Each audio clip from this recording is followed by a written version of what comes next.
Bienvenida al reverendo Hernán Cardona, decano de la Universidad Bolivariana, decano de Teología, al hermano Baston Archibald, decano de Teología de la Universidad Adventista, a los profesores de la institución, a los estudiantes, a los amigos, bienvenidos. Para nosotros es un gozo poder tenerlos en esta conferencia, en este coloquio, con el doctor Daniel Marguerat. Él es un académico en Nuevo Testamento, exégeta y biblista, estudió teología en Lausana, fue profesor de Lausana, actualmente es profesor emérito de la misma institución. Ha sido pastor de la Iglesia Evangélica Reformada de Suiza. Tiene una amplia obra escrita, coescrita y dirigida por el doctor. Por ejemplo, cómo leer los relatos bíblicos, iniciación al análisis narrativo, introducción al Nuevo Testamento. Y es muy conocido para los estudiantes, ¿no? Han tenido que hacer trabajos. El hombre que vino de Nazaret, y así una serie grande de obras. Doctor, bienvenido. Gracias por este tiempo. También nos acompaña el hermano Pedro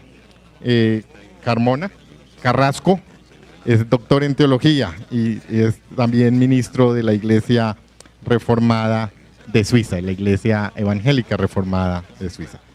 Bienvenidos, esperamos que disfruten de este tiempo y podamos profundizar más en este tema de narrativa bíblica.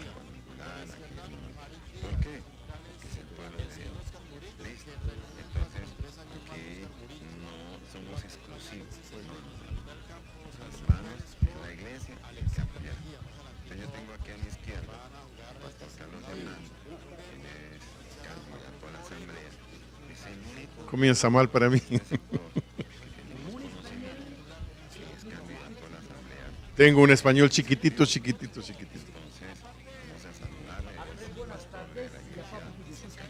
Después de buenas tardes no viene mucho más.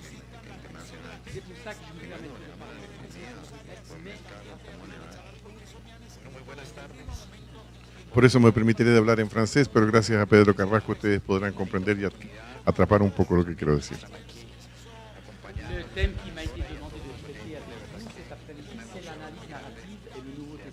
El tema que me ha sido solicitado es el análisis narrativo y el Nuevo Testamento.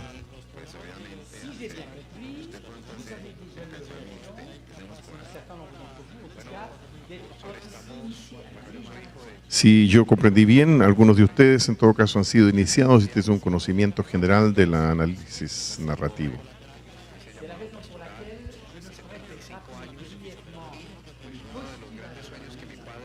Es la razón por la que yo no voy a profundizar mucho, sino voy a avanzar solamente algunos primeros postulados. Vamos a arreglar tu micrófono. Je vais seulement poser les bases de quelques postulats. Oui. Pardon, voy a proponer solamente... También. Va a venir. Voy a hablar solamente sobre algunas bases generales del análisis narrativo, sabiendo que ustedes ya están iniciados. Et je montrerai ensuite quels sont les intérêts que l'on peut développer en appliquant l'analyse narrative au Nouveau Testament. Y seguidamente voy a mostrar el interés de los beneficios que se pueden obtener aplicando este análisis narrativo al estudio del Nuevo Testamento. L'analyse narrative est apparue dans le mouvement ou dans la montée de ce qu'on appelle les lectures littéraires du Nouveau Testament. El análisis narrativo nace en el seguimiento de lo que se ha llamado las lecturas literarias en el Nuevo Testamento. Ce qu'on appelle les lectures littéraires du Nouveau Testament, c'est une série de lectures qui sont nées à partir de 1970. Se trata de una serie de lecturas que parten a partir de los años 1970 et qui groupent l'analyse structurale, y que agrupan el análisis estructural, l'analyse sémiotique, el análisis semiótico, l'analyse narrative el análisis narrativo et l'analyse rhétorique. y el análisis retórico. Ce sont 4 lectures littéraires appliquées à l'ensemble de la Bible. Se trata de 4 lecturas literarias que se aplican al conjunto de la Biblia. Pour comprendre la raison de cette apparition, Para comprender la razón de esta emergencia, de este nacimiento, j'utiliserai un schéma de la communication utilizaré un esquema de la comunicación que l'on doit au linguiste Jacobson, que se debe al que debemos al lingüista Jacobson.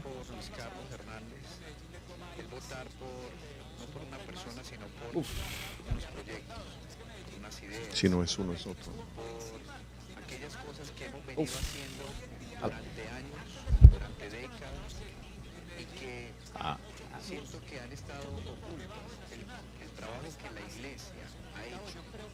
Funciona. Alors, comment on dit auteur? Autor. Autor. A-U-T-O-R. Lecteur. Lector. L-E-C-O-E. C-T-O-R. Voilà. Toute communication verbale entre un auteur et un lecteur Toda comunicación verbal entre un autor y un lector se déroule sur deux axes. se desarrolla sobre dos ejes. Il y a l'axe vertical qui est l'axe de la représentation. El eje vertical, que es el eje de la representación, Et il y a l'axe horizontal qui est l'axe de la communication. y el eje horizontal, que es el eje de la comunicación. Le texte se trouve ici à l'intersection de ces deux axes. El texto se encuentra aquí en la intersección de los dos ejes. Lorsque le texte d'un évangile parle, par exemple, de Jésus entrant dans le temple de Jérusalem, Cuando los textos del Evangelio hablan, por ejemplo, de Jesús entrando al templo de Jerusalén, pour le comprendre, vous allez étudier ce qu'on appelle la fonction référentielle du texte, para comprenderlo ustedes han estudiado lo que se ha llamado la función referencial del texto. c'est-à-dire que vous savez qui est Jésus, ce que veut dire entrer et ce qu'est le temple de Jérusalem. Es decir, que ustedes saben lo que significa quién es Jesús, qué significa el verbo entrar y qué es el templo de Jerusalén. Cela veut dire que vous vous situez sur l'axe de la représentation Es decir, ustedes están sobre el eje de la representación et que vous posez la question au texte, que dit le texte? y ustedes plantean la pregunta al texto, ¿qué dice el texto? C'est la démarche de la critique historique, Es la diligencia, es la manera de funcionar de la crítica histórica.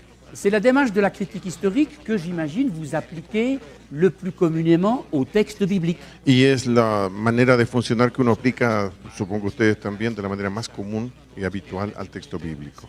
Le plus souvent, quand on dit « comprends-tu ce texte ?», Muy a menudo cuando se dice comprender el texto, on dit « comprends-tu de quoi parle le texte ?» se dice ¿comprendes tú de qué habla el texto?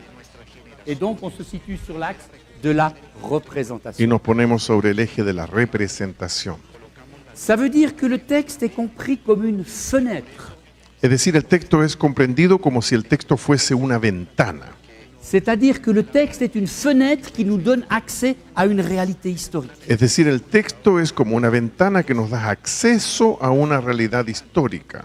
Donc le texte est utilisé comme une fenêtre pour comprendre la réalité historique dont il parle. Y el texto va a ser utilizado entonces como una ventana para mirar y comprender la realidad de la cual el texto habla. D'accord? ¿Están de acuerdo? D'accord? Bon, bien. L'axe de la communication. El eje de la comunicación, el eje horizontal. L'axe de la communication, et c'est là qu'interviennent les lectures littéraires, Y es allí donde van a entrar las lecturas llamadas literarias. ne pose pas la question de quoi parle le texte, No se plantean la pregunta de qué habla el texto, mais comment le texte se communique-t-il de l'auteur au lecteur. pero se plantea la pregunta cómo el texto se comunica desde el autor al lector. Je vais ici centrer sur l'analyse narrative. Voy a centrarme aquí sobre el análisis narrativo Et oublier l'analyse structurale, l'analyse sémiotique et l'analyse rhétorique. y voy a olvidar el análisis estructural, semiótico y retórico. On peut, si vous voulez, y revenir dans les questions après. Si quieren, durante las preguntas podemos volver sobre esto, pero ahora no. Mais je vais centrer sur ce qu'est l'analyse narrative. Me voy a centrar entonces en el análisis narrativo. L'analyse narrative s'intéresse non pas à tous les textes, mais au récit. El análisis narrativo no se interesa a la totalidad del texto, sino a los relatos. C'est-à-dire au discours narratif et non pas au discours argumentatif que sont par exemple les épîtres de Paul. Es decir, se va a referir al discurso narrativo y no al discurso argumentativo, que son, por ejemplo, las cartas de Pablo. La question que pose l'analyse narrative, c'est quel est l'effet du texte sur le lecteur? La pregunta que plantea el análisis narrativo es: ¿qué efecto tiene el texto sobre el lector? Ça veut dire que l'analyse narrative va rechercher les effets que le narrateur, l'auteur du texte, cherche en écrivant son texte. Es decir, el análisis narrativo va a intentar de investigar cuáles son los efectos que el autor tiene como objetivo a producir sobre el lector.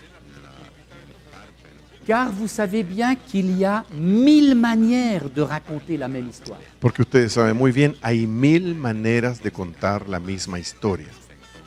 Si je dis par exemple, Jésus entre dans le temple de Jérusalem, Si yo digo, por ejemplo, Jesús entra en el templo de Jerusalén.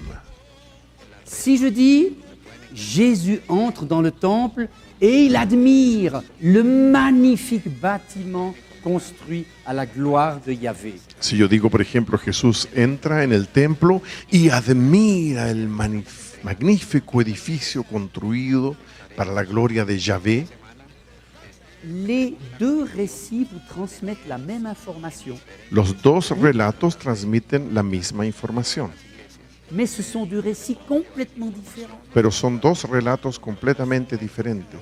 Et l'analyse narrative va s'intéresser à la manière dont l'auteur va transmettre son information. Y el análisis narrativo va a interesarse en la manera como el autor transmite su información.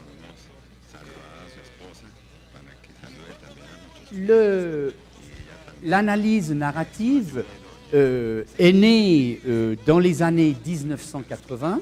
El análisis narrativo nació en los años 1980. Le premier exégète, enfin ça n'est pas un exégète, le premier érudit à avoir écrit un ouvrage d'analyse narrative de la Bible El primer erudito que escribió un texto sobre el análisis narrativo de la Biblia est Robert Alter, es Robert Alter, qui est un littéraire, un érudit juif de Californie. que es un literario, un erudito norteamericano judío, Il a écrit en 1981 L'art du récit biblique, The Art of Biblical Narrative. y en el año 1961 escribió un libro que se llama El arte del relato bíblico. Et on peut dire qu'à la suite de ce livre, l'analyse narrative est née et qu'elle a amené au fond un total changement de paradigme. Se puede decir que tras esta publicación se produjo una transformación radical de paradigma, Une transformation radicale du rapport au récit. una transformación radical de la relación frente al texto o de la relación al texto. Parce que les théologiens et les exégètes sont comme tout le monde, Porque los teólogos y los exégetas son como todo el mundo, ils admirent ceux qui leur ressemblent. ellos admiran lo que se les parece.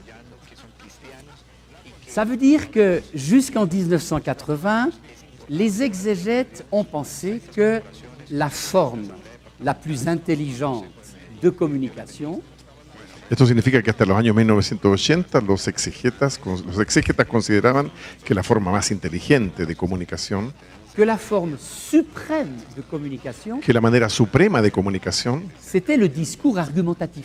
era el discurso argumentativo Et que le plus grand théologien du Nouveau Testament, Et par quel- exemple, était l'apôtre Paul. y que el más grande teólogo del Nuevo Testamento era, por supuesto, por ejemplo, el apóstol Pablo. qui est un grand théologien. No entendí. Il est effectivement un grand théologien. Que lo es efectivamente, un gran teólogo. Mais, quand je dis que les exégètes admirent ceux qui leur ressemblent, Pero cuando yo digo que los exégetas admiran lo que se les parece, cela signifie que dans leur intérêt au texte biblique, les exégètes se sont toujours attachés aux paroles. esto significa que en el interés que ellos han presentado respecto al texto bíblico, los exégetas se han interesado en las palabras, Aux paroles échangées. a las palabras intercambiadas. Mais le fait que Jésus se trouve dans une maison ou au bord de la mer, Pero el hecho que Jesús esté o se encuentre en una casa al borde del mar, le fait qu'il parle à un homme ou à une femme, el hecho que hable a un hombre o a una mujer, le fait qu'il parle beaucoup ou qu'il parle peu, el hecho que hable mucho o que hable poco, tout ça était considéré comme une anecdote, todo eso era considerado como anécdota, des petits détails, detalles pequeños, des petits détails narratifs pas importants. detalles narrativos pequeños y sin importancia. Mais si vous racontez une histoire, Pero si ustedes cuentan una historia, parce que j'espère que vous avez tous déjà raconté des histoires, porque yo espero que todos ustedes y todas ustedes ya han contado historias. vous savez que quand on raconte des histoires, ce qu'on appelle les détails sont très importants. Ustedes saben que cuando se cuenta una historia, lo que se llaman los detalles son muy importantes. Et je vous en donnerai quelques exemples. Y yo les voy a dar algunos ejemplos. Ce que je veux dire, quand je parle de changement de paradigme, Lo que yo quiero decir cuando yo hablo de cambio de paradigma, je veux dire que le récit a cessé d'être considéré comme un sous-genre de communication. yo quiero decir de que el relato ha dejado de ser considerado como una especie de subgénero de la comunicación. On s'est rendu compte que raconter un récit était un art qui nécessitait une technique complexe. La gente se dio cuenta de que contar un relato era un arte que necesitaba una técnica especial, específica. Et du coup, les experts de ce qui est devenu une science, la narratologie, Y como consecuencia de esto, los expertos de lo que se transformó en una ciencia que se llamó la narratología est la science du récit, la narratología es la ciencia del relato, et donc les exégètes qui, à la suite de Alter, se sont intéressés au récit, ont recherché quels sont les outils à disposition d'un narrateur pour construire son récit. entonces los que siguieron el pensamiento de Alter se investigaron justamente cuáles son los elementos, y ahí me perdí, Quels sont les outils à disposition du narrateur pour construire son récit. cuáles son los útiles que dispone el narrador para construir su relato. Et ils ont identifié un certain nombre d'outils, E identificaron un cierto número de útiles, de instrumentos, des outils qui sont aussi vieux que l'art millénaire du raconteur. útiles que son tan viejos como el arte milenario de la narración, Parce que la narration est un art millénaire. porque la narración es un arte milenario. Vous la trouvez à la source de toutes les cultures, Ustedes lo encuentran a la fuente y a la base de todas las culturas, et notamment, bien sûr, à l'origine, à la source de la culture juive. y evidentemente también en la fuente y en las bases fuentes de la cultura judía. La Bible représente environ, enfin, la Bible contient environ 75% de récits. La Biblia contiene aproximadamente un 75% de relatos. Et Israël, dès l'origine, a raconté son histoire avec Dieu. Y desde el origen Israel ha contado, ha relatado su historia con Dios. Israël, pour parler de Dieu, Para a hablar, raconté. para hablar de Dios, Israel ha contado. Et pourquoi est-ce qu'Israël a raconté Dieu? ¿Y por qué Israel ha contado Dios? Parce que Dieu n'est pas pour Israël une essence éternelle, Porque Dios para Israel no es una esencia eterna, mais Israël, c'est le Dieu d'Abraham, d'Isaac et de Jacob qui intervient dans l'histoire. sino que Israel es el Dios de Abraham, de Isaac, de Jacob, que interviene en la historia. il intervient dans une histoire d'hommes. Interviene en una historia de hombres y mujeres. Et raconter l'histoire de Dieu et des hommes, c'est un récit. Israel contaba que la historia de los hombres y mujeres con Dios es un relato.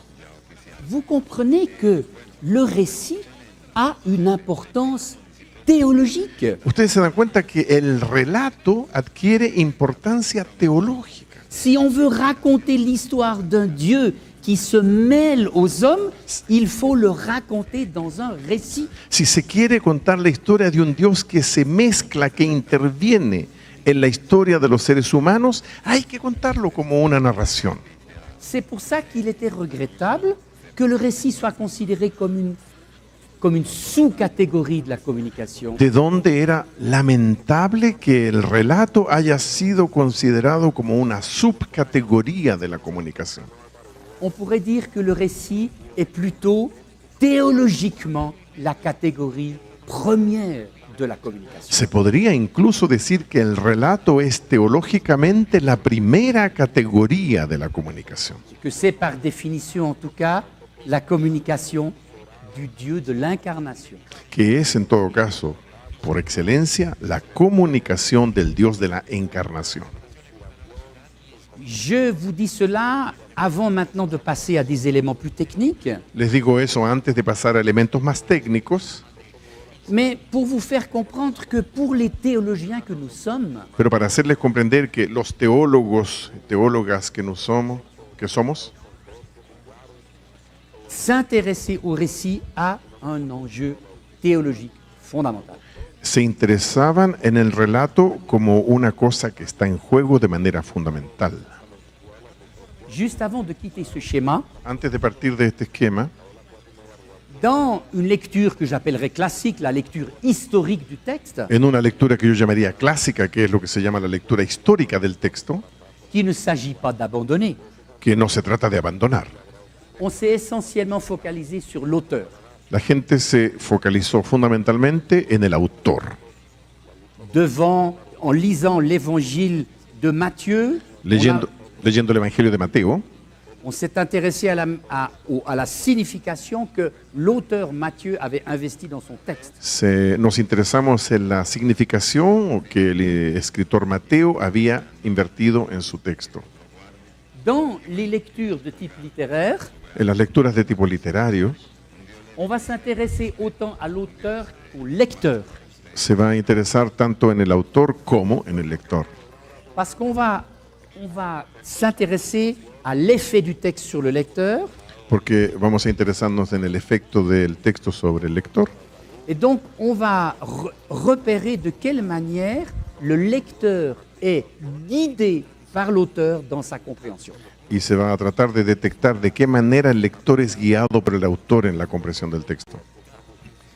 L'analyse narrative repose sur trois axiomes. El análisis narrativo reposa sobre tres principios, digamos, tres axiomas. Le premier axiome, qui a été posé par un Américain aussi, Chapman, El primer axioma que ha sido planteado por un americano que se llamaba Chapman,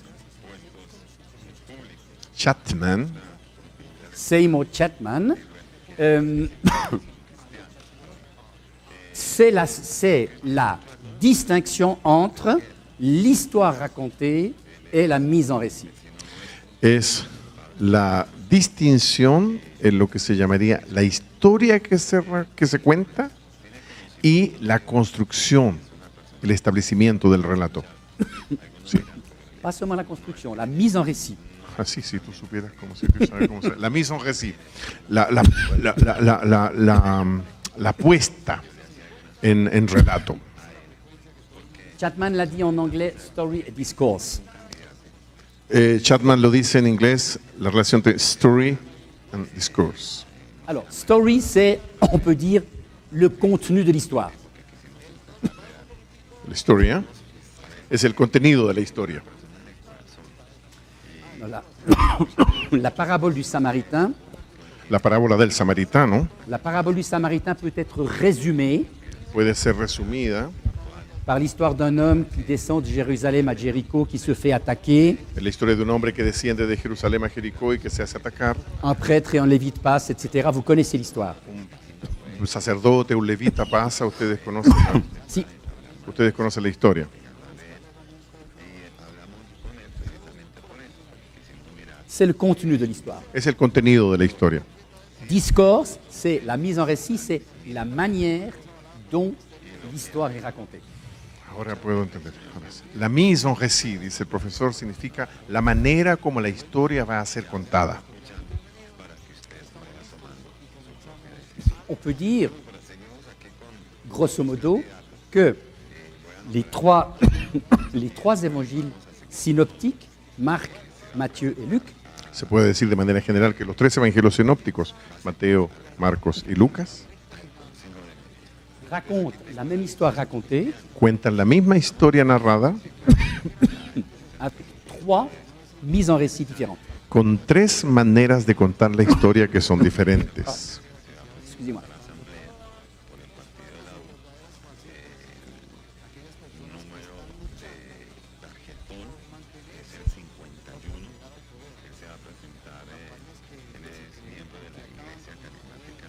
C'est donc sur la mise en récit, le discours, que l'analyse narrative va travailler. Es sobre la manera como la historia va a ser contada que va a trabajar el análisis narrativo. Le deuxième axiome, El segundo axioma c'est l'attention à l'ensemble du récit. es la atención que se le presta al conjunto del relato. Si Jésus parle à ses disciples, Si Jesús habla a sus discípulos, si Jésus parle à une foule dans la maison, si Jesús habla a una multitud en una casa, ou si Jésus s'adresse à une grande foule au bord de la mer, si Jesús habla a una multitud en el borde del mar, nous avons chaque fois le même événement de Jésus parlant, tenemos siempre y a cada vez el mismo evento, Jesús que habla, mais dans trois cadres différents. pero en tres cuadros distintos. Et l'analyse narrative va être attentive à ces différences. Y el análisis narrativo va a prestar atención a estas diferencias. Parce que vous savez bien, vous, qu'on ne dit pas la même chose à ses amis, Porque ustedes saben perfectamente bien que no se le dice las mismas cosas a sus amigos, aux gens rassemblés dans une maison a la gente que está reunida en una casa ou sur la place publique. o en una plaza pública. On ne dit pas la même chose. No se dice la misma cosa. Et donc le cadre n'est pas un détail, une anecdote. El cuadro entonces no es un detalle ni una anécdota. Il participe au sens du message. El cuadro participa al sentido del mensaje. Donc le deuxième axiome va être cette attention à l'ensemble des éléments du récit qui, à la manière du tableau d'un peintre, chaque touche de couleur construit le sens. Entonces la cosa, el segundo axioma será la atención que se le va a prestar al texto, que como en un cuadro, cada color y cada pincelada contribuye a la constitución del sentido del cuadro. C'est pourquoi l'analyse narrative appartient à ce que j'ai appelé les lectures littéraires, Es por eso que el análisis narrativo pertenece a la sección de lo que yo llamé lecturas literarias, parce que le texte n'est pas seulement une fenêtre donnant accès à un monde historique, porque el texto no solamente es una ventana que da acceso a un mundo histórico, mais le texte a sa consistance, il a son épaisseur, tous les éléments du texte participent à la signification. sino que el texto tiene su consistencia, su espesor y que todos los elementos del texto participan en la construcción.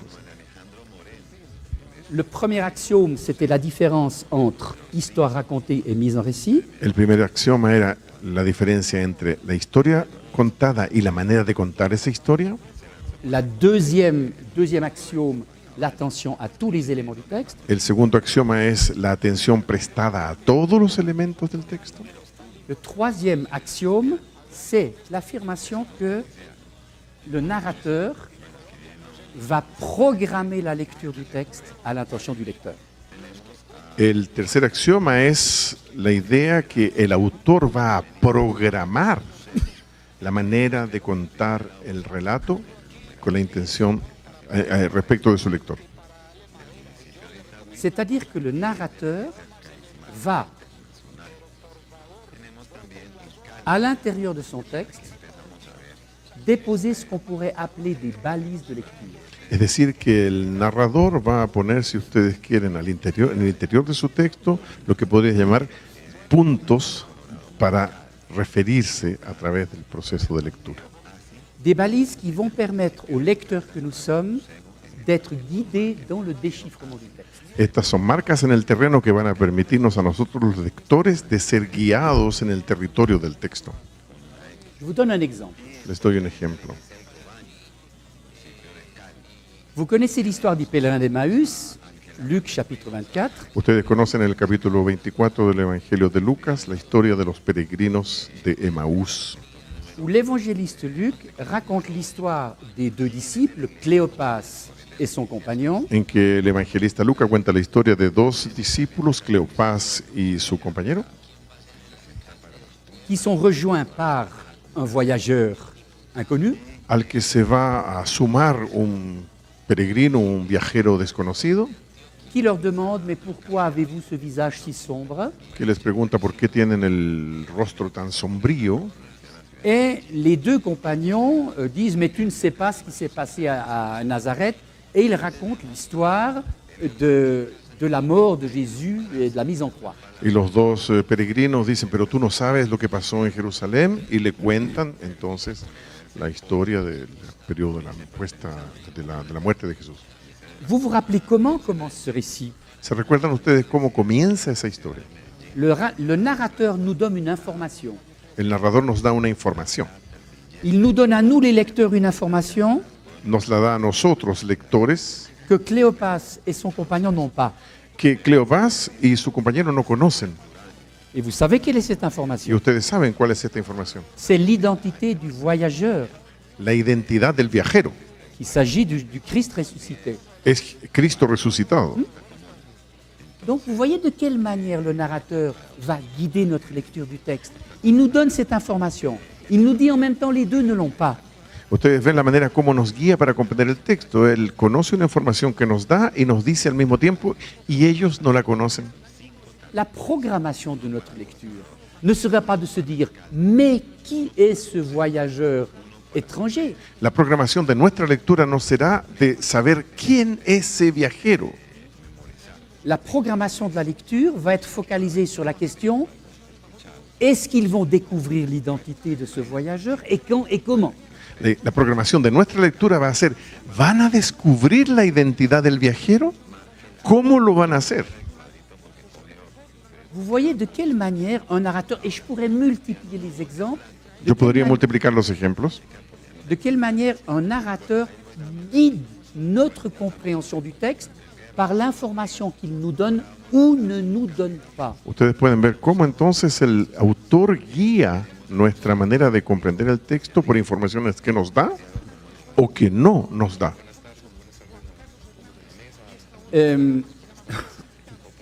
Un narrateur va également d'ailleurs guider la programmation de la lecture par ce qu'on appelle le point de vue.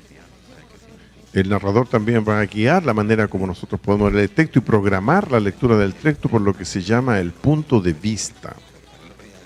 Parce qu'un récit émane toujours d'un point de vue ou de plusieurs points de vue qui changent au cours du récit. Porque un relato emana siempre de un punto de vista o de varios puntos de vista. Vous connaissez tous la parabole du Samaritain. Todos conocen la parábola del samaritano. Y a-t-il quelqu'un qui ne la connaisse pas? Es que habría alguien que no conoce la parábola. Non. Évangile de Luc, chapitre 10. Evangelio de Lucas, capítulo 10. Quel est le point de vue à partir duquel est raconté ce récit? ¿Cuál es el punto de vista a partir del cual el relato es contado? On pourrait poser la question différente. En racontant cette parabole, Jésus adopte le point de vue d'un des personnages de la parabole. Yo podría presentarlo de otra manera. Contando esta historia como es contada, Jesús adopta el punto de vista de uno de los personajes. Lequel? ¿Cuál? Dites-moi, Dígame. puisque vous connaissez cette parabole. Dado que la conocen, díganme. Et que vous la connaissez peut-être même par cœur. Y seguramente la conocen hasta de memoria, así que pueden decirme, Jesús adopta la posición de quién, de qué personaje. De quel personnage la parabole raconte-t-elle le point de vue? ¿De qué personaje cuenta esta parábola el punto de vista?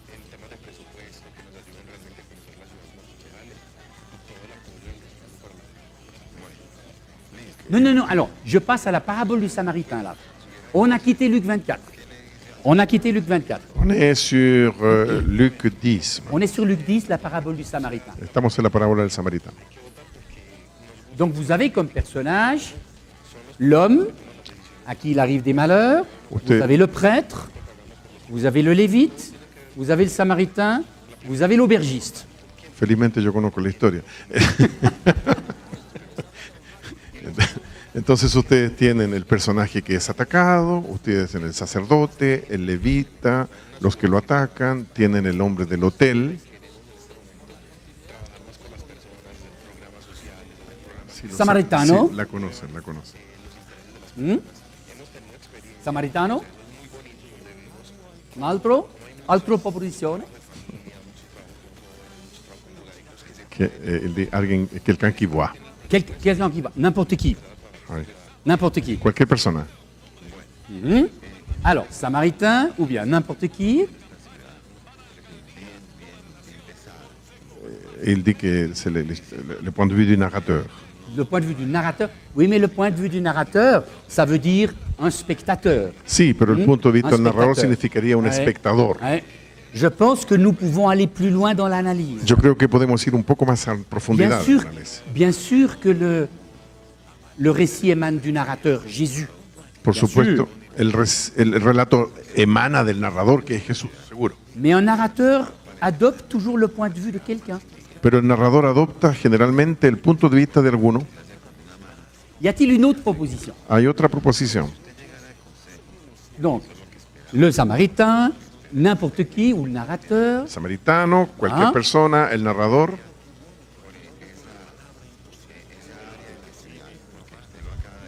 L'homme qui a été attaqué. L'homme qui a été attaqué. Bien. Vous aurez pu dire aussi l'aubergiste, remarquez, hein, mais ça m'étonnerait. Bien. Dense cuenta que también podría haber sido el hotelero y ustedes podrían haberlo dicho, me habría sorprendido, Bien. pero À partir de... Vous voyez que vous avez donné des hypothèses de lecture. ustedes se dan cuenta que ustedes acaban de dar hipótesis de lectura. Et maintenant, il faudrait les vérifier dans le texte. Y ahora habría que verificarlas en el texto mismo.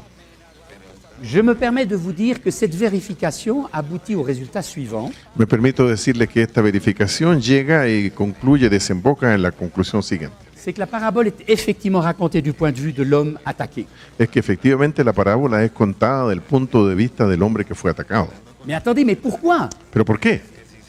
Parce que le récit ne raconte que ce que voit cet homme. Porque el relato cuenta solo lo que ese hombre ve. Il descend de Jérusalem à Jéricho. Él baja desde Jerusalén a Jericó. Il est attaqué. Es atacado. Il est laissé à demi-mort. Lo dejan medio muerto.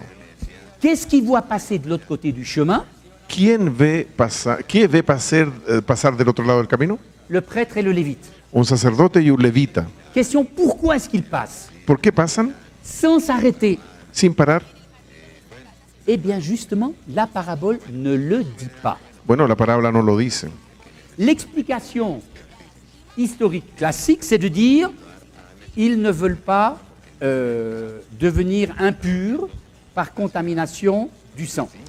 La explicación histórica de representación clásica dice no se detienen porque no quieren contaminarse tocando sangre y devenir así impuros. Ce qui est intéressant, c'est que le récit n'en parle pas. Lo que es interesante es que el relato no habla de eso. pourquoi vouloir faire parler le récit de ce qu'il ne dit pas? ¿Por qué hacer hablar al texto de algo que el texto no dice? Il y a ce qu'on appelle ici, et la narratologie y est très attentive, un blanc du récit. Hay lo que se llama, y la narratología es particularmente atenta a esto, hay lo que se llamaría un blanco en el relato. C'est-à-dire un non-dit. Hay un no dicho. Tout le monde aimerait savoir pourquoi le prêtre et le lévite ne s'arrêtent pas. Todo el mundo quisiera saber por qué ni el sacerdote ni el levita se detuvieron. Mais si vous êtes dans une voiture qui a eu une panne et qui est au bord du fossé, Pero si ustedes ven un carro que tuvo una pana, se dice aquí, ¿no? vous appelez à l'aide les automobilistes qui passent. Ustedes llaman que por favor los automovilistas que pasan les ayuden. Pourquoi est-ce qu'ils ne s'arrêtent pas? ¿Por qué la gente no se detiene? Vous n'en savez rien. Ustedes no saben. Ils ont peut-être de très mauvaises raisons Quizás tengan pésimas razones ou peut-être de très bonnes raisons. y quizás tengan excelentes On ne razones. sait pas. No sabemos. C'est justement la situation de l'homme blessé. Et Il ne sait pas. Es precisamente la situación del hombre herido, no sabe. Et si le narrateur avait voulu focaliser sur une raison de ne pas s'arrêter, Y si el narrador hubiese querido focalizarse sobre una razón por qué no se detuvieron, il nous l'aurait raconté. nos lo hubiese dicho y contado. Mais ça n'est pas ça qui est important. Pero parece que no es importante. Ce qui est important, c'est que l'homme blessé voit venir à lui un Samaritain, Lo que es importante es que el hombre herido ve venir hacia él a un samaritano, et on sait que Samaritain et Judéen portaient des vêtements différents. Donc un Samaritain, on l'identifie à son vêtement, y se sabe que los samaritanos y los de Judea llevaban vestidos y vestimentarias diferentes, por lo tanto, viéndolo llegar se sabe que es samaritano. et la fin de la parabole raconte la manière dont cet homme blessé va être pris en charge par le Samaritain qui s'est approché de lui. Y el fin de la parábola va a contar cómo el hombre herido va a ser tomado en cargo y acompañado por este samaritano que se le aproximó. Et la manière dont il est déposé en sécurité chez l'aubergiste. Y la manera como es depositado en un lugar seguro, en el hotel, en el albergue. Et donc je crois qu'on peut montrer que le point de vue adopté par le narrateur Jésus, c'est le point de vue de l'homme blessé. Yo creo que se puede demostrar que el punto de vista adoptado por Jesús es precisamente el punto de vista del hombre herido. Maintenant, vous allez me dire, ça change quoi? Y ustedes me van a preguntar ahora, ¿y eso cambia qué? Ça change quoi de savoir ça? ¿Qué cambia que yo sepa eso? Mais ça change tout. Todo. Parce que, à la fin de la parabole, Porque al fin de la parábola, Jésus va dire qui s'est fait le prochain de l'homme blessé. Jesús va a decir quién es que llegó a ser el prójimo del hombre herido. Et vous savez que sur ce point-là, Jésus renverse la définition du prochain. Y ustedes saben que Jesús va a transformar radicalmente y va a dar vuelta a la concepción de prójimo. Oui. Il renverse la conception du judaïsme ancien où l'on disait le prochain c'est celui qui me ressemble, celui qui est de la même religion. Jesús va a cambiar radicalmente la visión del judaísmo antiguo que decía que el prójimo es el que me ayuda a mí. Jésus va au moyen de cette parabole dire non, le prochain c'est celui qui se fait proche.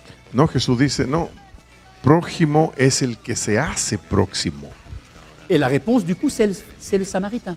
Y la respuesta entonces correcta es la que da el samaritano, Parce que c'est le Samaritain qui s'est approché. porque es el samaritano el que se aproxima, se acerca. Mais comment est-ce que vous pouvez expérimenter ça? C'est-à-dire expérimenter le fait d'être dans une situation de détresse et de voir quelqu'un s'approcher de vous. Pero ¿cómo pueden ustedes experimentar esta situación, de estar en una situación de desgracia, de necesidad y ver que alguien se acerca de ustedes? Eh bien, c'est en vous plaçant dans le personnage du blessé. Bueno, se obtiene poniéndose en el lugar del herido. Donc, ce renversement dans la définition du prochain, Jésus le réalise dans le récit lui-même. Esta inversión en la concepción del prójimo, Jesús va a realizarla en el relato mismo, en la manera de contar el relato. Vous voyez que identifier le point de vue montre de quelle façon la composition du récit va construire le sens qui va être ensuite énoncé à la fin de la parabole. Ustedes pueden darse cuenta que sabiendo cuál es el punto de vista, la construcción del relato va a permitirnos después de construir la manera como el relato va a construir.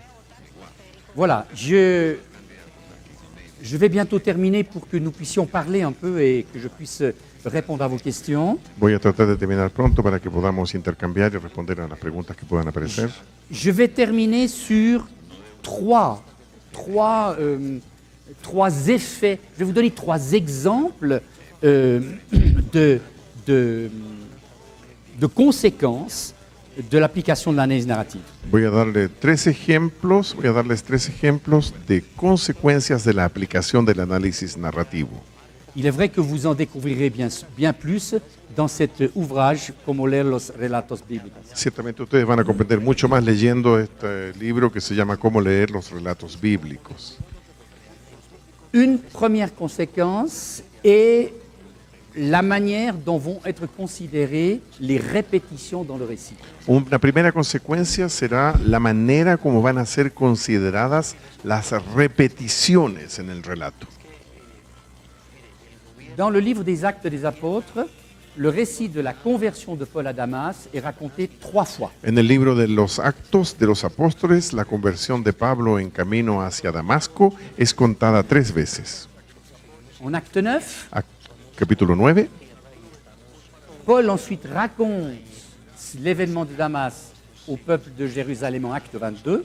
en el capítulo de 22, Pablo cuenta la experiencia al pueblo. Et Paul ensuite raconte une seconde fois l'événement de Damas devant la cour du roi Agrippa, en acte 26. Y en el capítulo 26 del libro de Actos, Pablo vuelve a contar la historia esta vez ante la corte del rey Agripa. La manière dont l'exégèse le plus souvent a résolu le problème de cette répétition, La manera como la exégesis ha resuelto a menudo esta repetición 3 veces a été d'y répondre par la critique des sources, ha sido utilizando lo que se llama la crítica de las fuentes, à savoir que les exégètes ont conclu que Luc avait à sa disposition 3 récits différents de l'événement de Damas. es decir, que los exégetas concluyeron que lo que pasaba es que Lucas tenía 3 fuentes, 3 textos, 3 narraciones distintas de la conversión de Pablo en camino a Damasco. On s'est rendu compte depuis qu'en réalité, ces 3 récits sont 3 variantes et que les 3 variantes émanent toutes de la plume de Luc, l'auteur. Se puede concluir, sin embargo, que se trata de 3 relatos y que los 3 relatos emanan de la pluma del autor del libro de los Actos de Lucas. Et du coup, la question face aux répétitions change totalement. La pregunta respecto entonces a las repeticiones cambia totalmente.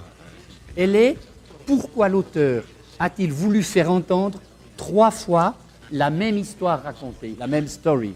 La pregunta ahora es, ¿por qué el autor quiso hacer escuchar y cuenta 3 veces la misma story?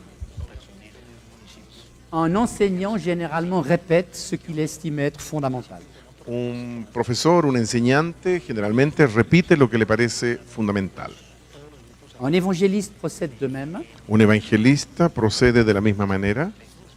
Et du coup, la question posée à l'exégèse devant ces 3 récits de l'événement de Damas, Y entonces la cuestión que se plantea a la exégesis respecto a esas 3 narraciones de la conversión en el camino a Damasco va être de repérer les 3 mises en récit différentes.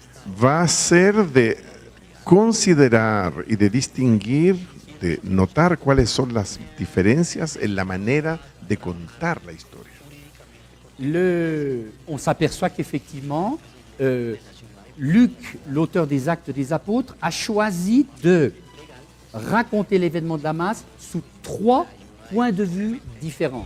Uno se da cuenta que Lucas en realidad ha intentado y escogió contar la historia desde 3 puntos de vista diferentes, De telle manière que le lecteur puisse assimiler de 3 façons différentes cet événement qu'il juge tout à fait fondamental. de tal manera que el lector pueda asimilar 3 maneras diferentes de ver esta historia que para Lucas parece fundamental. Donc du coup, je dirais, le rapport aux répétitions est un rapport qui positive les répétitions plutôt qu'il les considère comme une maladresse de style. Y así aparece de que la relación que tenemos que tomar respecto a estas repeticiones es que las repeticiones tienen una dimensión positiva, que tiene una significación respecto al texto. La deuxième conséquence, je l'ai déjà touché, c'est l'attention à ce qu'on appelle le blanc du texte, le non-dit. La segunda consecuencia es prestar atención a lo que yo llamé recién el blanco en el texto, es decir, lo que no se dice. L'un des théoriciens de l'analyse narrative, un Allemand qui s'appelle Wolfgang Iser, Uno de los teóricos del análisis narrativo, un alemán que se llama Wolfgang Iser Iser, dit dice: on communique autant par ce qu'on dit parce que ce qu'on ne dit pas. se comunica tanto por lo que se dice que como por lo que no se dice. Ça veut dire un narrateur parle autant par ce qu'il dit que par ce qu'il tait. Es decir, un narrador habla tanto por lo que dice que como por lo que calla. J'en ai donné un exemple dans la parabole du Samaritain. Ya di un ejemplo en la parábola del samaritano J'en donne un second. y doy un segundo ahora. Dans la passion du 4e évangile, la passion de Jean, En el relato de la pasión del cuarto evangelio, la pasión según San Juan, au chapitre 18, capítulo 18, l'évangéliste rapporte une parole de Caïphe le grand prêtre. el evangelista nos refiere a una palabra de Caifás, el gran sacerdote. Et que disait Caïphe le grand prêtre? Il disait « Il est préférable qu'un homme meure pour tout le peuple ». ¿Y qué decía Caifás en el texto? Caifás decía: es preferible que un hombre muera por todo el pueblo. Le propos de Caïphe au sens premier, c'est un propos de cynisme politique. La declaración de Caifás, para ser honesto, es, desde el punto de vista de la primera aproximación, un ejemplo de cinismo político. Il vaut mieux sacrifier quelqu'un que tout le peuple. Mejor sacrificar a uno que a todo el pueblo. Et c'est la raison pour laquelle Caïphe va effectivement participer à la décision de mort de Jésus. Y es por eso que Caifás va a participar efectivamente a la decisión de muerte de Jesús. Mais vous qui êtes un lecteur chrétien Pero ustedes, que son un lector cristiano, una lectora cristiana, ou une lectrice chrétienne, o una lectora cristiana, vous savez qu'il y a un second sens, ustedes saben bien que hay un segundo sentido, qu'il y a un sens profond. que hay un sentido profundo. Et ce sens profond, c'est que Caïphe dit le vrai sans le savoir, Y el sentido profundo es: Caifás dice lo verdadero sin saberlo, c'est que Jésus va mourir effectivement pour tout le peuple. es que Jesús efectivamente va a morir por todo el pueblo. Ce qui est une lecture théologique de la croix, Lo que es una lectura teológica de la cruz, de Jésus qui accepte de donner sa vie pour tout le peuple. una lectura de Jesús que acepta de dar su vida por todo el pueblo. C'est ce qu'on appelle le sens spirituel. Es lo que llamamos el sentido espiritual, Que vous, comme lecteur ou comme lectrice, allez déchiffrer derrière le sens premier. que ustedes como lector y lectora van a ir a descifrar detrás del sentido primero. Mais qui vous l'a dit? ¿Pero quién se los dijo? Personne. Nadie.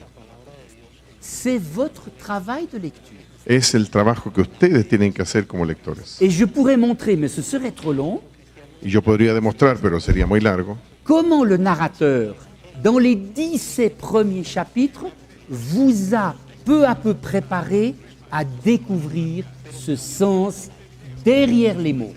y yo podría mostrarles un poco largo cómo el autor ha preparado en 17 capítulos de manera que cuando ustedes llegan a ese capítulo puedan haber aprendido a leer detrás de las palabras. Je pourrais vous montrer par exemple comment le narrateur vous aide à comprendre la guérison de l'aveugle-né au chapitre 9, Yo podría, por ejemplo, mostrarles cómo el narrador nos ayuda a comprender la sanación, la sanidad de ciego en el capítulo 9. comment le narrateur vous prépare à découvrir le sens symbolique de cette guérison de l'aveugle-né, Cómo el narrador nos prepara o les prepara para comprender el sentido simbólico de la sanidad del ciego de nacimiento. parce qu'au chapitre 8, vous avez entendu Jésus déclarer « Je suis la lumière du monde Porque en el capítulo 8 Jesús acababa de decir que Él era la luz del mundo. ». Et que tout l'enjeu du chapitre 9 va être de savoir comment l'aveugle-né va pouvoir identifier cette lumière.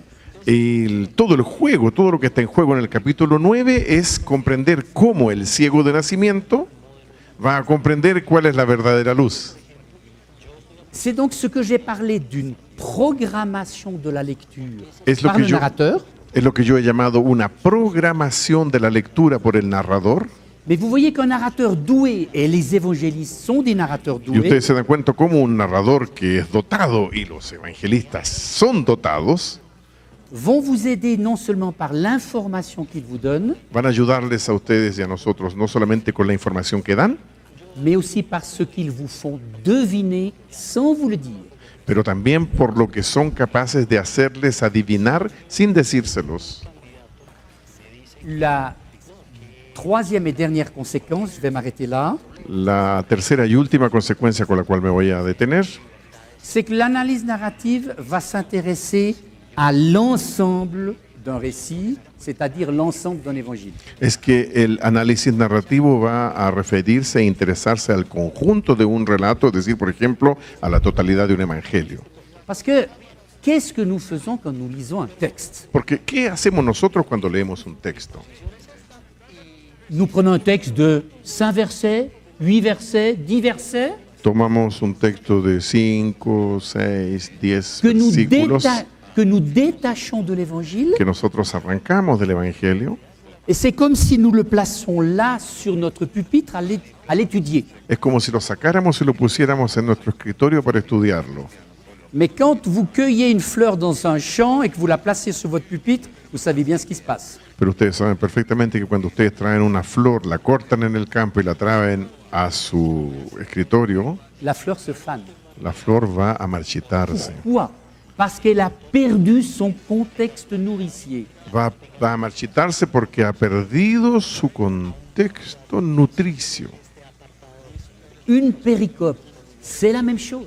Una perícopa es la misma cosa. La compréhension d'une péricope, elle est préparée par tout ce que le narrateur vous a dit auparavant. La comprensión de una perícopa es preparada y ha sido preparada por todo lo que el narrador dijo antes. Et elle prend son sens parce que par tout ce que le narrateur vous dira après. Y toma su sentido en pensando todo lo que el narrador va a decir después. Un récit, c'est un grand parcours. Un relato es un gran itinerario. Un récit, c'est un grand chemin. Un relato es un gran camino. Et il faut pouvoir situer les petites péricopes que nous étudions dans ce grand chemin. Y habría que ser capaces de situar las pequeñas perícopas que estudiamos en el contexto de ese gran camino. Voilà ce que l'analyse narrative va vous permettre de faire en vous donnant les outils permettant d'identifier cette programmation de la lecture. He ahí lo que el análisis narrativo va a permitirles de estudiar colocando todo este análisis en el contexto de la programación de lectura del narrador. Je vous remercie de votre attention. Le agradezco mucho por su atención.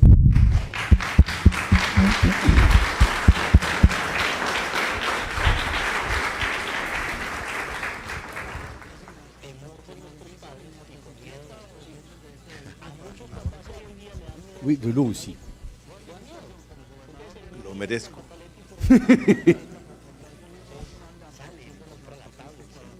On passe au temps des questions. Pasamos a las preguntas.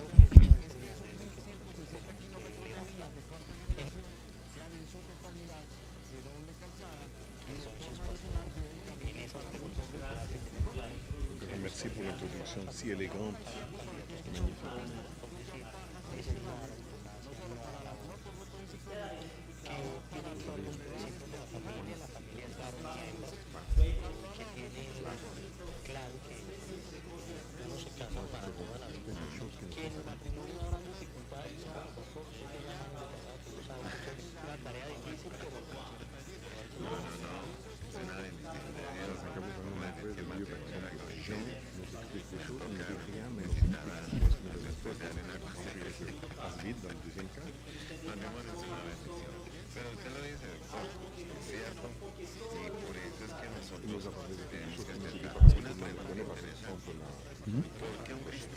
Oui.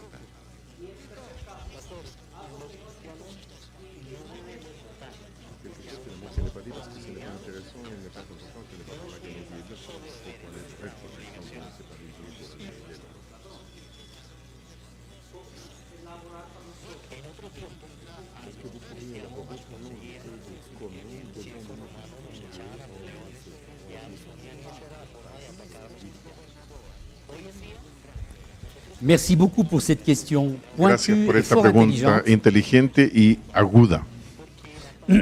Alors,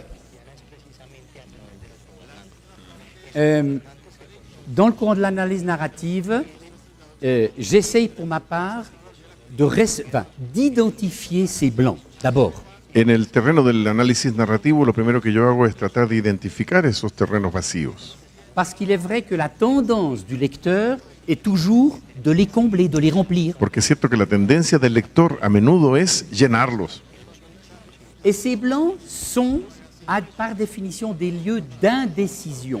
Y esos blancos en el texto y en el relato son, por definición, lugares de indecisión. C'est-à-dire des lieux dans lesquels le sens peut tourner comme ci ou comme ça. Es decir, lugares en que el sentido puede volverse así o asá. Comme vous le dites très bien, il y a des informations évidentes. Como usted lo dice muy bien, hay informaciones evidentes. Exemple, jamais le temple de Jérusalem n'est défini, Por ejemplo, jamás se define el templo de Jerusalén, jamais la Torah n'est définie, jamás se define la Torah. ça appartient à l'évidence. Eso pertenece al terreno de lo evidente. En revanche, l'analyse narrative va observer ce qui est dit du temple et de la loi. Por el contrario, el análisis narrativo va a analizar lo que se dice de la ley, la Torah y del templo. Dans le cas de la parabole du Samaritain, on ne nous explique pas ce qu'est un prêtre et un lévite. En la parábola del samaritano no se explica qué es un sacerdote o qué es un levita. C'est, je dirais, de l'ordre de l'évidence lexicographique. Hace parte de lo que yo llamaría la evidencia lexicográfica. En revanche, les raisons du non, de la non-assistance, Y por el contrario, la razón de la no asistencia a persona en peligro, je les enregistre comme un lieu d'indécision du sens. yo los registro como un lugar, como un espacio de indecisión de sentido. Et à partir de là, j'essaie de voir qu'est-ce qui va m'éclairer dans la suite du texte. Y a partir de allí yo intento de obtener y de saber qué va a iluminarme, a aclararme en el contenido que sigue. Dans le cas de la parabole du Samaritain, la réponse c'est l'essentiel se situe ailleurs. En la parábola del samaritano, la cuestión es que lo esencial se encuentra en otro lugar. Dans d'autres cas, par exemple dans les Actes des Apôtres, En otros casos, como en los actos de los apóstoles, que j'ai beaucoup étudié, que yo he estudiado mucho, je me suis rendu compte que souvent, l'auteur Luc aborde un thème d'une manière générale, yo me di cuenta que a menudo Lucas aborda un tema de manera general, comme une sorte de première annonce, como una especie de primer anuncio. et c'est l'aval, c'est-à-dire la suite du récit, qui va reprendre ce thème et le développer. Y es lo que sigue en el texto que va a explicar lo que se había dicho. Souvent, les exégètes, vous allez voir, vont dire que signifie par exemple la communion A menudo los exégetas van a preguntarse, ¿qué significa la comunión? en acte 2, Hechos 2, et ils vont chercher en acte 3, acte 4, acte 5 ce qu'elle signifie. y van a buscar en Hechos 2, 3, 4, 5 lo que significa. Ce qui effectivement montre que la concrétisation de ce concept communion va venir plus tard, Lo que explica que justamente la concretización de este concepto de comunión vendrá más tarde, mais ce qui est important, c'est qu'au chapitre 2, on en reste à ce concept global. pero lo que es importante es que en el capítulo 2 se queda en el contexto del concepto global. Et que dans sa communication, cela a un sens de rester à ce concept global. Y que en su comunicación tiene sentido que se quede allí en su sentido global, Sans encore le décliner. sin declinarlo. Donc je dirais, enregistrer le lieu de la décision et voir s'il est et comment déchiffrer plus tard. Yo diría entonces reconocer, identificar el lugar de decisión y ver cómo va a ser aclarado, explicado más tarde.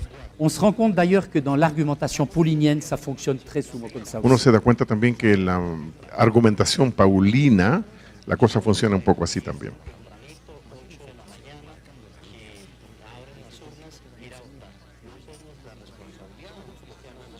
Oui. Si. Deux questions. La première,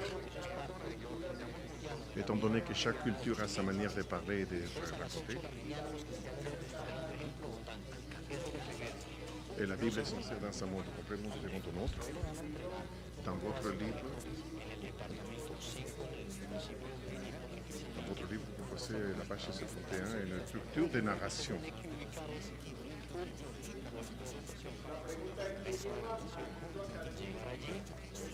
La question c'est que qu'est-ce qui amène le monde académique à prendre ces décisions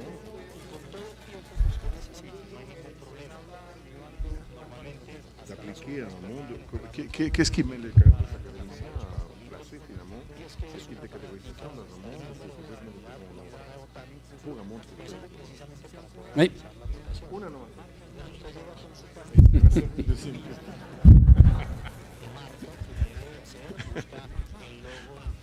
Alors, deux choses pour répondre. Dos cosas para responder a una pregunta. Le premier élément de réponse, c'est que je pense que la narratologie n'a pas tort de dire qu'il y a des universaux dans le raconter. Yo pienso que la primera cosa a decir es que la narratología, el estudio de los textos narrativos, no se equivoca cuando dice que hay universales en la manera de contar. Alors, bien sûr, les modes du raconter vont différer d'une culture à l'autre, Por supuesto, las maneras de contar van a diferenciarse de una cultura a otra, mais si vous comparez des récits de l'Ancien Testament, pero si usted compara relatos del Antiguo Testamento, des récits de conteurs polynésiens relatos de gente que cuenta cosas en Polinesia et des récits de gris-gris africains, y de relatos en África, gris-gris, de gris-gris, de marabú, de contadores africanos, vous pouvez appliquer des outils identiques, par exemple en affirmant que tout récit va être construit sur une intrigue. ustedes van a poder aplicar elementos generales, por ejemplo, el principio que todo relato es construido sobre una intriga. Et que l'intrigue se caractérise globalement par la présence d'une action transformatrice. Y que la intriga se caracteriza por la aplicación global de una acción consumidora. C'est à ce schéma de la page 71 que vous faites allusion. Es a ese esquema de la página 71 que usted alude. Ou bien, pour tous les récits, quelles que soient les cultures, l'analyse narrative s'intéresse à la manière dont les personnages sont construits. O, por ejemplo, para todos los relatos, la narratología se interesa a la manera como Comment les personnages sont construits. los personajes son construidos.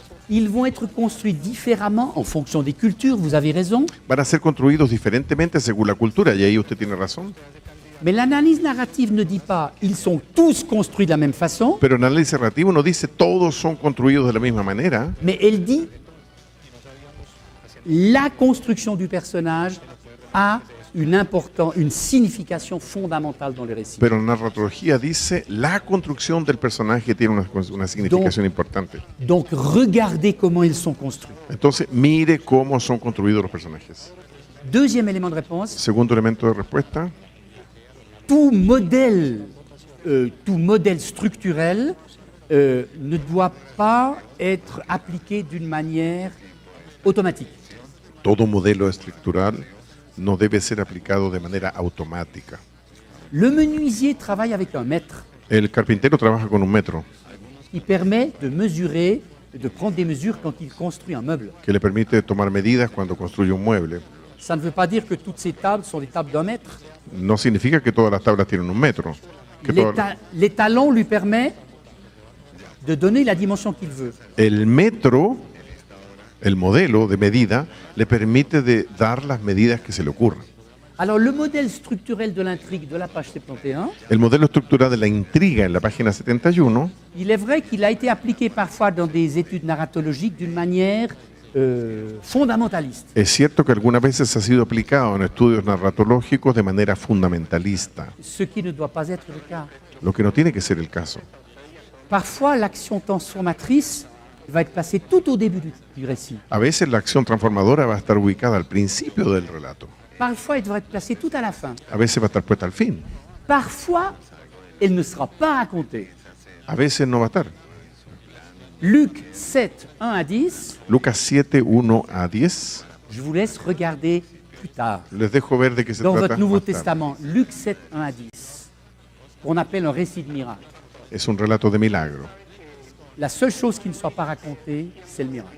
La única cosa de la que no se habla es del milagro. Ça veut dire que ce récit, qui se présente comme un récit de guérison, ne raconte jamais la guérison. Es decir, que ese relato que se cuenta como un relato de sanidad, no cuenta ninguna historia de sanidad. Et là, le modèle structurel est utile parce qu'il fait précisément voir le blanc. Y ahí el modelo estructural es útil porque hace notar y hace ver precisamente el blanco Et on, en el relato. va se demander pourquoi n'est-il pas raconté. Y uno va a preguntarse, bueno, ¿por qué no cuentan eso? Voilà pour la prima pregunta. Eso para la primera pregunta. Primera.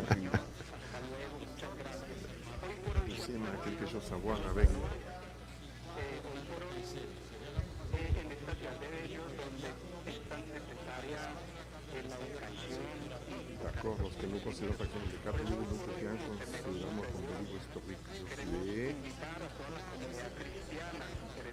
Josué, Roi, Samuel, Juge.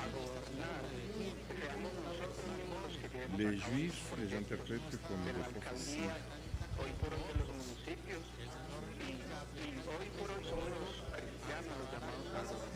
Voici, nous sommes devant deux défis pour les exégètes. D'un côté, faire l'analyse narrative et d'un autre côté, faire une exégèse de la prophétie.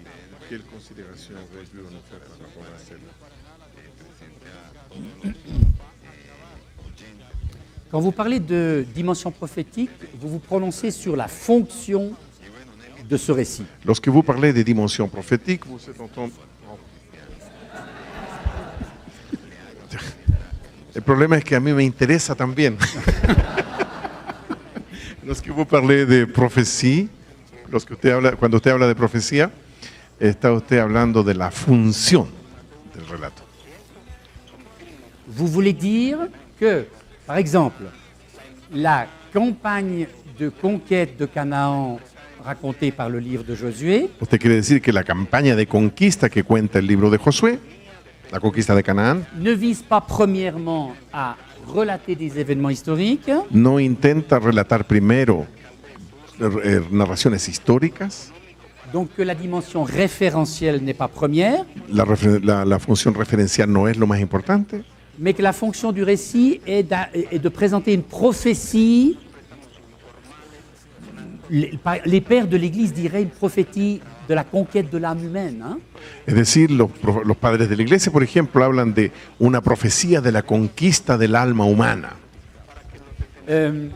Mais l'analyse narrative ne se prononce pas sur la fonction du récit, Pero el análisis narrativo no se pronuncia sobre la función del relato, elle s'intéresse à la construction du récit se interesa a la construcción del relato et à l'effet voulu sur le lecteur. y al efecto que el relato quiere tener sobre el lector.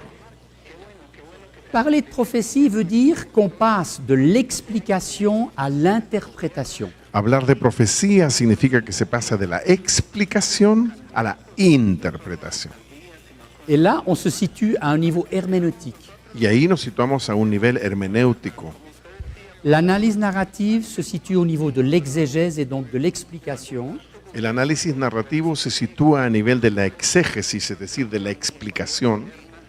Passer au niveau herméneutique, c'est se situer sur un autre registre Pasar a nivel hermenéutico es situarse sobre otro nivel exegético, analítico.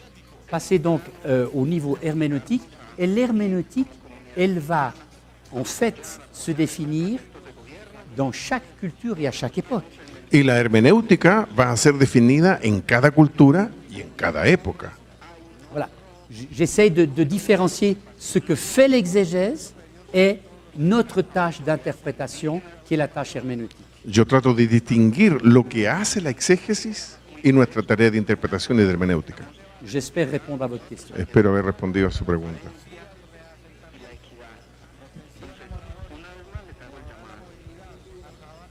Est-ce que je peux faire une question d'une enseignante qui est en train de voir en direct la transmission? L'analyse narrative nous permet de texte biblique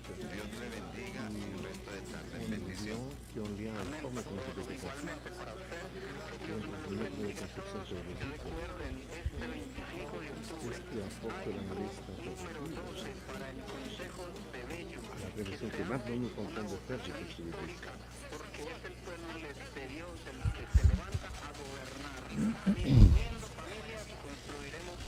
Alors, dans la transmission que nous faisons du texte biblique aujourd'hui, En la transmisión que nosotros hacemos hoy día del texto bíblico, et je poursuis ce que je disais tout à l'heure, y continúo en lo que decía hace poco, il y a, je dirais, deux niveaux différents. hay dos niveles diferentes. Le premier niveau qui est celui de l'exégèse, El primer nivel, que es el nivel del exégesis, où nous déployons nos instruments d'analyse pour comprendre le sens du récit. en que desplegamos los instrumentos de análisis para comprender el sentido del relato. Le second niveau sera le niveau d'interprétation, le niveau herméneutique, El segundo nivel, que es el nivel de interpretación, el nivel hermenéutico, où nous nous posons la question, qu'est-ce que ce texte peut signifier pour nous aujourd'hui? en que nos planteamos la pregunta, ¿qué puede significar ese texto para nosotros hoy día? Mais pour moi, la différence entre quel est le sens du texte Pero para mí la diferencia entre cuál es el sentido del texto et quelle est l'interprétation à faire pour nous aujourd'hui, y cuál es la interpretación a hacer para nosotros hoy día, cette distinction est très importante car le sens d'un texte, c'est un exercice qui est, je dirais, limité dans son résultat. Este punto es súper importante porque el sentido de un texto es justamente algo que está limitado en sus resultados. Pourquoi limité? Parce qu'un texte ne veut pas dire n'importe quoi. Limitado porque un texto no quiere decir cualquier cosa. Un texte est un ensemble délimité de mots et sa signification doit être saisie, je dirais, dans une pluralité limitée du sens. Un texto es un conjunto limitado de palabras y su análisis debe ser hecho en el contexto del límite de su significación en el. C'est ce que j'ai essayé très rapidement de faire pour la parabole du Samaritain. Es que yo lo que traté de hacer rápidamente con la parábola del samaritano, por ejemplo. Maintenant, seconde question et second niveau, Ahora, segunda pregunta y segundo nivel. à quel type d'attitude, à quel comportement individuel et collectif nous appelle la parabole du Samaritain? ¿A qué tipo de actitud, a qué tipo de comportamiento colectivo e individual nos interpela y llama la parábola del samaritano? Nous sommes ici au niveau interprétatif, donc herméneutique. Estamos en el nivel interpretativo, por lo tanto, hermenéutico. Et c'est là que nous mettons en relation le sens du texte tel que nous l'avons saisi Y ahí es que ponemos en relación el sentido del texto como nosotros hemos logrado capturarlo et le contexte de vie dans lequel nous sommes. y el contexto de vida en el que nosotros estamos. C'est la signification pour nous. Es lo que esto significa para nosotros, la significación para nosotros. C'est la raison pour laquelle, dans certains milieux, cette lecture va conduire à une militance. Es por eso que en algunos sectores, en algunos medios, esta lectura conduce a una militancia De groupe, de grupo, dans d'autres milieux plutôt à une compassion individuelle. en otros medios, por ejemplo, ese mismo texto puede llevar a una compasión individual. C'est le résultat de la décision du groupe lecteur.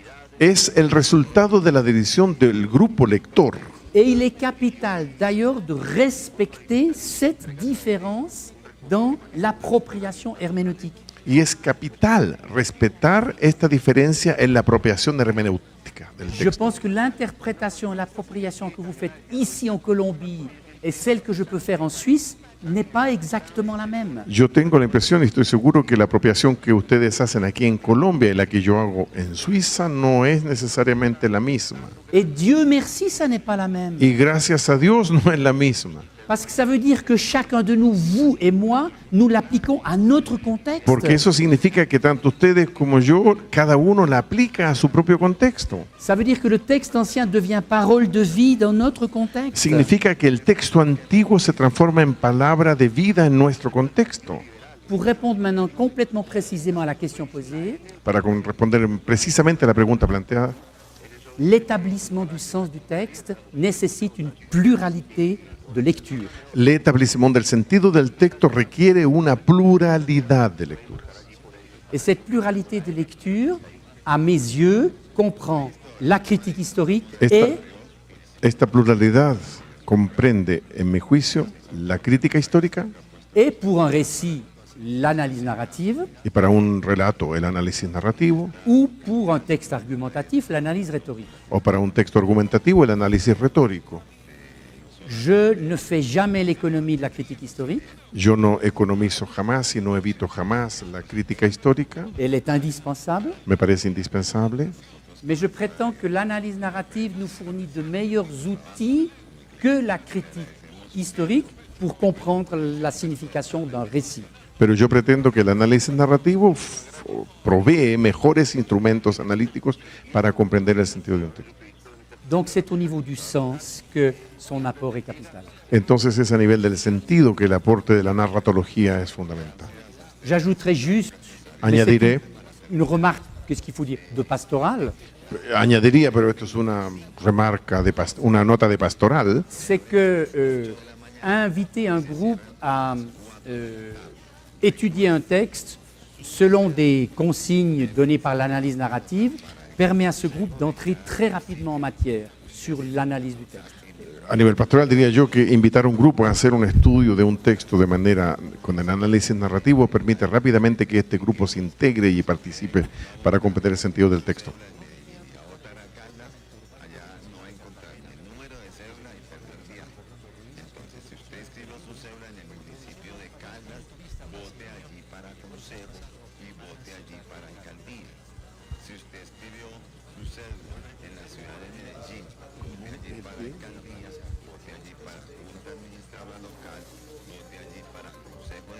¿Cómo qué? ¿Cómo distinguir el límite?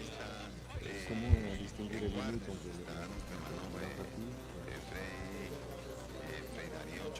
Je suis en train de penser particulièrement aux épîtres générales. Oui. Oui. Où il y a un intérêt argumentatif. Oui. Alors, il y a une première réponse simple et une deuxième plus compliquée. Hay una primera pregunta simple y una segunda un poco más complicada. La première réponse simple, c'est qu'un texte a généralement un caractère éminemment ou prioritairement narratif ou prioritairement argumentatif. La primera cuestión es que un texto tiene una característica que es a veces eminentemente narrativa, eminentemente argumentativa. Entre l'évangile de Jean et la lettre de Paul aux Philippiens, le choix est rapidement fait. Entre el Evangelio de Juan y la carta de Pablo a los filipenses, la elección es fácil y rápidamente hecha. La lettre de Paul aux Philippiens va nécessiter une analyse rhétorique. La letra de Pablo a los filipenses va a necesitar un análisis retórico. ¿Dije filipianos? Oui. Carta, perdón. La epístola, ya. Oui, ou lettre. Ah, bon. Deuxième réponse plus compliquée. Segunda Un te- respuesta más complicada. Un texte narratif va intégrer des éléments argumentatifs. Un texto narrativo va a integrar elementos de qué tipo. Le Sermon sur la montagne, c'est un texte argumentatif. El sermón de la montaña es un texto argumentativo. Et là, du coup, c'est l'analyse rhétorique qui va s'infiltrer pour l'analyse du Sermon sur la montagne, Y ahí es el análisis retórico que va a infiltrarse para analizar el sermón de la montaña. sans oublier ce qu'il est généralement malheureusement, que le statut de ce sermon, il est construit dans le récit en amont. Sin olvidar que el estatus de ese relato está construido en el relato mismo, pero antes. Dans la lettre ou l'épître de Paul aux Philippiens, En la carta o epístola de Pablo a los filipenses, vous trouvez au minimum 2 séquences narratives. ustedes van a encontrar al mínimo dos secuencias narrativas. Philippiens 2, l'hymne de la kénose christologique. Filipenses 2, el himno de la kenosis, del depouillement, como dice, del despojamiento crístico, mesiánico. Et Philippiens 3, la séquence autobiographique de Paul. Y Filipenses 3, que es la secuencia autobiográfica del apóstol. Et du coup là, c'est le recours à des catégories narratives de manière secondaire pour l'analyse de ces séquences. Y ahí entonces recurre a categorías narrativas para de manera secundaria proponer un análisis de la secuencia. Ce qui définit le récit, c'est l'utilisation de la temporalité, Lo que define el relato es la utilización de la temporalidad, l'enchaînement des événements reliés par une relation de causalité, la concatenación de los eventos ligados los unos a los otros por una relación de causalidad et la présence d'un héros ou d'un substitut de héros. y la presencia de un héroe, D'un héros, ¿sí? De un héroe o de algún sustituto de héroe. ce sont les trois éléments définissant le récit. Son los tres elementos que definen el relato.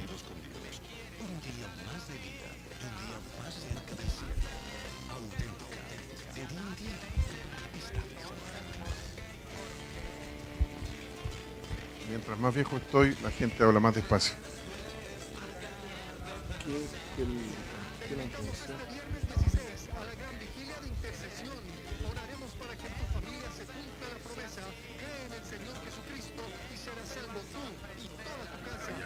Est-ce que l'auteur, combien intentionnel peut-être qualifier l'auteur ici? Oui, oui, oui. Est-ce que ce n'est pas une exagération finalement de lui attribuer trop des éléments narratifs? Oui.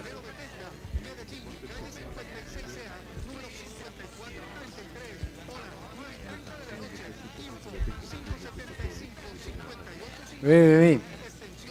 Oui, mais une bonne question que vous avez. Alors, je pourrais Yo podría enregistrer ce que vous venez de dire registrar lo que usted acaba de decir et analyser, attendez, et analyser toutes les compétences que vous avez dû investir pour tenir ce discours. y analizar todas las competencias que usted tuvo que investir para poder tener el tipo de discurso que usted acaba de tener. Les compétences phonétiques, philologiques, linguistiques, culturelles. Las capacidades lingüísticas, fonéticas, culturales y todo. Je ne me moque pas de vous. Pour votre petit discours, vous avez investi un nombre très important de compétences. No me estoy burlando de usted, pero para poder organizar ese pequeño discurso tuvo que tener una enorme cantidad de competencias. Vous les avez appris tous dans votre enfance ou dans votre jeunesse. Usted las aprendió todas en su infancia o en su juventud. Et la culture fait que nous les investissons ces compétences sans nous en rendre compte. En la culture de la chose, c'est que nous investissons. Los que ça m'intéresse, je parle. El interés de la cultura es que justamente nosotros incluimos y vamos a invertir todo lo que decimos sin darnos cuenta de ese trasfondo. Est-ce qu'un évangéliste au 1er siècle était conscient d'utiliser tous les outils que décrit la narratologie?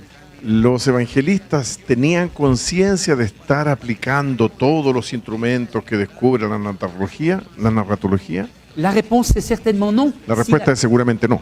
Si la question pose sur conscience de. Si la pregunta se plantea sobre la idea de conciencia de, la respuesta es no. Mais si vous posez la question différente, est-ce que la culture d'un évangéliste au 1er siècle comprend un art du raconter? Pero si la pregunta es, ¿la cultura de un evangelista del primer siglo contiene un arte de narrar? La conscience d'un art de raconter qui a été transmis par les générations, probablement plus que dans les écoles. Arte de narrar que le han sido transmitidas probablemente no por la escuela, sino por la tradición. La réponse est certainement oui à cette seconde question. A la pregunta sería sí. Mais on peut ajouter que, par exemple, Aristote déjà, le philosophe Aristote, qui est le premier théoricien de la narration, Se podría decir, por ejemplo, que Aristóteles, ya el griego, que es el primer teórico de la narración, disait déjà tout récit s'articule autour d'un mythos, decía en su época que todo relato se articula en el contexto de un mito, de un mitos, Mais nous sommes là au 5e siècle avant Jésus-Christ. Hein. pero estamos en el año 500 antes de Jesucristo. Et le mythos, comment est-ce que nous le traduisons aujourd'hui? Par intrigue. Y nosotros, ¿cómo traducimos hoy día el concepto de mitos? Lo traducimos por el concepto de intriga. Ce qui veut dire qu'il y avait déjà, chez les philosophes de l'Antiquité, une conscience que l'art du raconter était construit d'une manière forte. Lo que significa que ya para la gente de esa época estaba la idea de que el arte de construir un relato estaba estructurado en torno a esta intriga fuerte. Donc autrement dit, la narratologie aujourd'hui utilise un langage scientifique pour caractériser et analyser ce que les évangélistes du 1er siècle ont en grande partie accompli inconsciemment. Es decir, hoy día la narratología utiliza elementos científicos para detectar, comprender y analizar cosas y relatos que los evangelistas del primer siglo cumplieron y lograron de manera no consciente.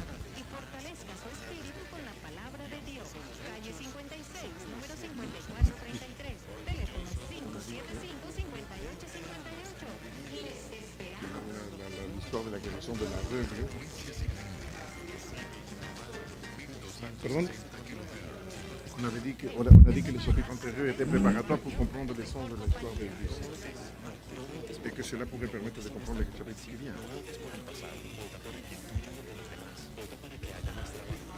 On a aussi dit que l'explication des paroles de Pentecôte avait été préparée autour de 17 chapitres. Lorsque moi j'écris quelque chose, j'écris, corrige, je fais des déclarations. C'est toujours une facilité pour le faire. À l'époque, les auteurs bibliques n'avaient pas cette possibilité, ils n'avaient pas les moyens, ils n'avaient pas les matériaux.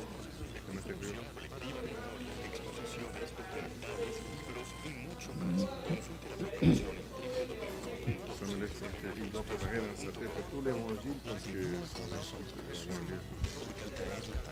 Estamos más cerca de un día más de vida, un día más cerca del Señor.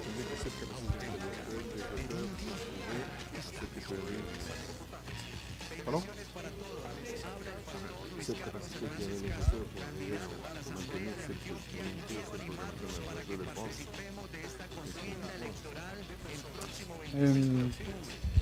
Alors,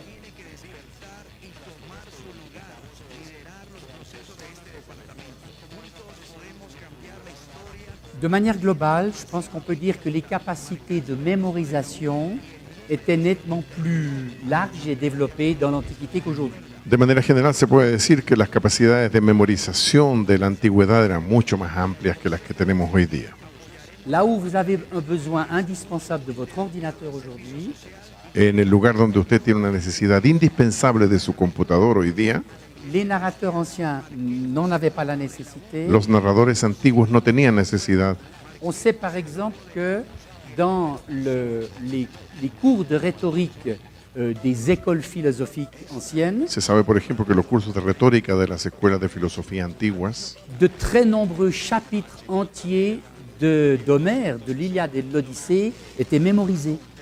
larguísimos pasajes de Homero, de la Ilíada o así, eran memorizados.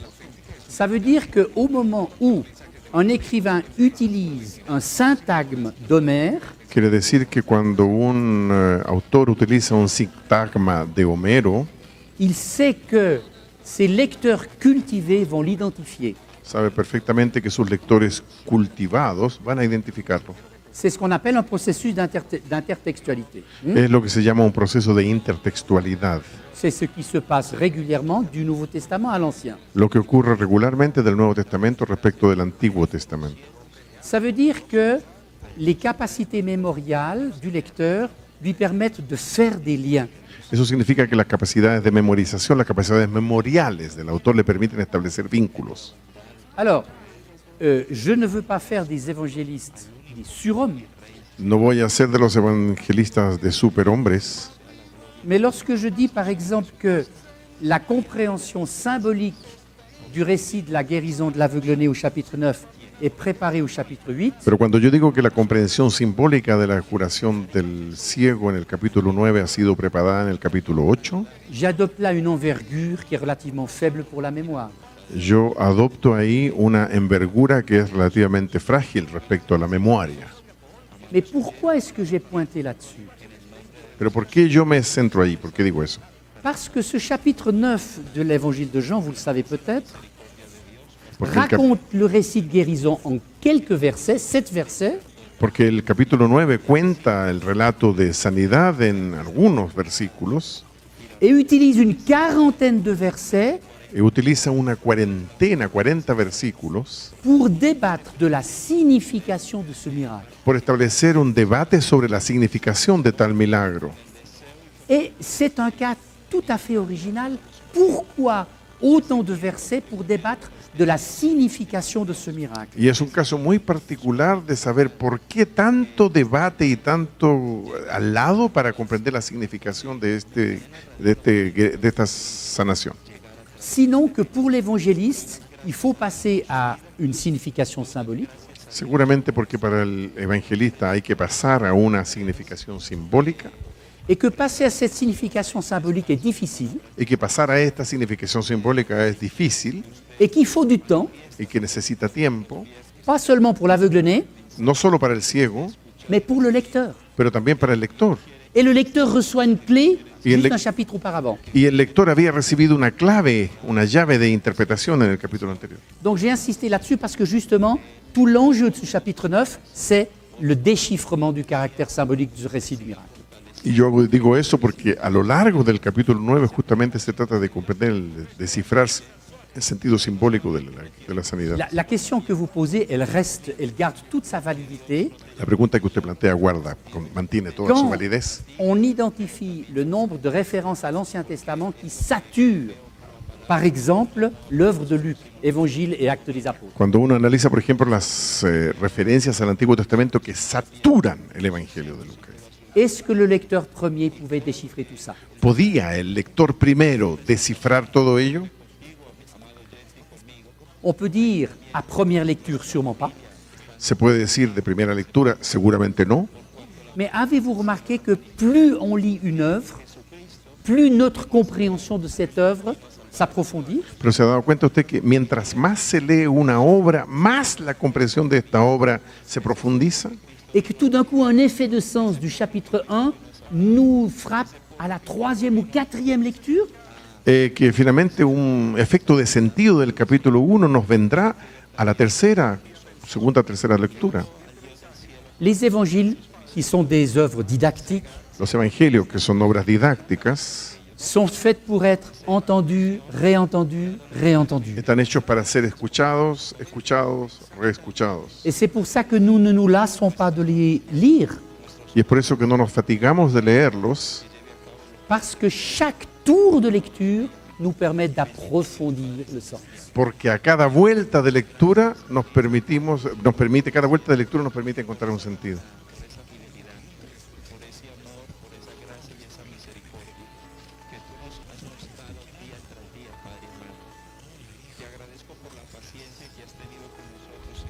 Muchas gracias al doctor Margrat por introducirnos a este tema tan apasionante como es la narrativa.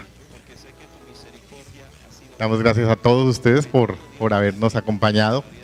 Para la Fundación Universitaria Seminario Bíblico de Colombia es un privilegio tenerlos aquí. Gracias a la bondad de la doctora Elsa Tames por permitirnos tener aquí al doctor Margrat y a profundizar en estos temas, y a su esposo. Queremos dar un detallito solamente, un video del coro del seminario y las letras. Muchas gracias, que lleve un recuerdo. Y al doctor Carrasco también por su labor tan especial de poner las palabras entendibles. Aprendimos francés, ¿cierto? Gracias. Gracias también a las personas que nos estaban viendo por Facebook, por cámara, desde el Tolima, Santander, desde Francia. estaban viéndonos Córdoba, desde Brasil, desde Bolívar, muchas partes. Hermanos, gracias por haber estado con nosotros en esta transmisión. Que el Señor les bendiga y que también haya sido un desafío para ustedes allá. Para todos ustedes, muchas gracias por estar con nosotros. Que el Señor les bendiga. Merci.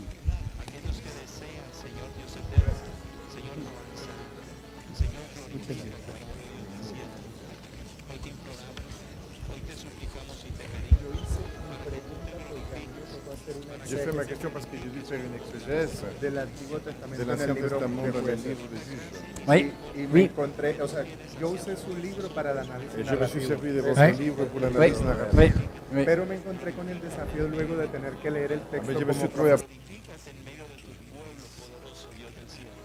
Extiende tu gracia y tu poder, Padre divino. Extiende tu gracia y tu misericordia, Dios eterno. Extiende tu gracia y tu poder, Señor Dios del cielo. Quebranta toda brujería. Destruye toda hechicería, todo bebedizo, todo riego, todo altar, todo maleficio impuesto. Señor, seas tú despojando a esos principales. Seas tú despojando a esas potestades. Seas tú despojando y desligando a tu pueblo de toda maldición, de toda maldad. Porque ciertamente tu palabra dice que tú, Señor, nos redimiste de toda maldición. Que tú te hiciste maldición por nosotros, para que en nosotros reposara tu bendición. Para que nosotros reposara tu bendición. Y por eso te ruego y te suplico para que tú mismo te glorifiques, Padre. Para que tú mismo te glorifiques, Señor Dios del cielo. En el nombre misericordioso y poderoso de Jesús. Para la gloria y la honra de tu divino nombre. Padre, glorifícate en esta hora. Comienza a manifestar esa gracia tuya. Comienza a manifestar ese poder tuyo. Comienza a manifestar esa bondad tuya. En el nombre misericordioso y poderoso de Cristo Jesús. Señor, glorifícate, Dios del cielo. Destruye toda obra de maldad.